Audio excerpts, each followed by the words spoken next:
আসসালামু আলাইকুম। আপনারা কেমন আছেন? আশা করি আল্লাহর রহমতে আপনারা সবাই ভালো আছেন। আজকে আপনাদের সঙ্গে একটা রেসিপি শেয়ার করতেছি। মুরগির চামড়া, আলু, টমেটো দিয়ে একটা রেসিপি। আপনারা দেখতে থাকুন।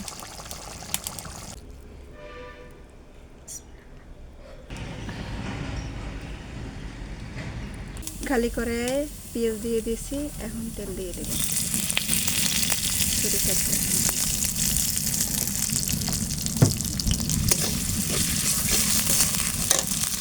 বড় দুটো তেজপাতা দিয়ে দিলাম।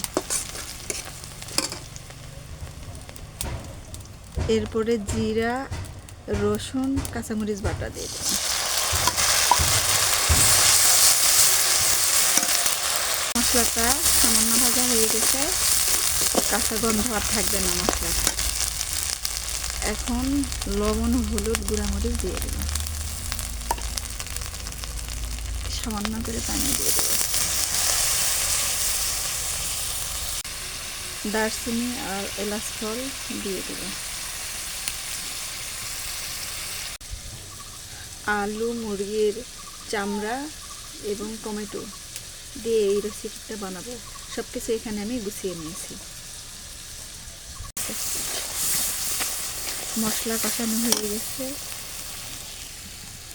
এর মধ্যে কেটে রাখা মুরগির চামড়া, আলু, টমেটো দিয়ে দেব। ভালোভাবে এগুলোকে কষিয়ে নেব।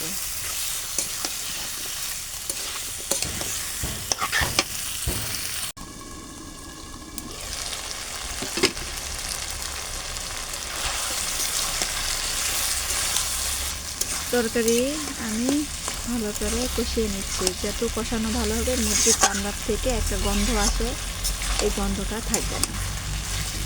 আপনারা এইভাবে বাসায় ট্রাই করে দেখবেন। টমেটো দিয়ে রান্না করলে তরকারিটা অন্যরকম লাগে, খেতেও ভালো লাগে, আর টমেটোর একটা লাল কালার, দেখতেও সুন্দর দেখায়। এখন কষিয়ে নিচ্ছি। মুরগির চামড়া, আলু, মশলা ভালোভাবে ভেজে নিয়েছি।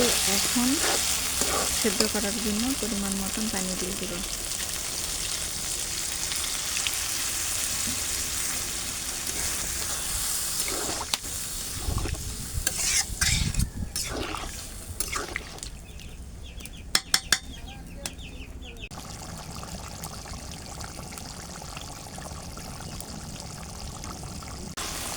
কি বলুন তো, মেয়েদের ব্যস্ততার শেষ নেই। মেয়েরা সমস্ত কাজকর্ম করার পরও তাদের রান্না করতেই হবে। এটা সব মেয়েদের ক্ষেত্রেই সমান। আজকে আমি মেয়েরা স্কুলে ভর্তি করাইতে নিয়ে গেলাম। ভর্তি করায় আসে তাড়াতাড়ি করে আমি এই বসাই নিয়ে রান্নাতে চলে আসলাম। এখন আমার রান্না হয়ে গেছে, এখন আমি নামিয়ে নেব।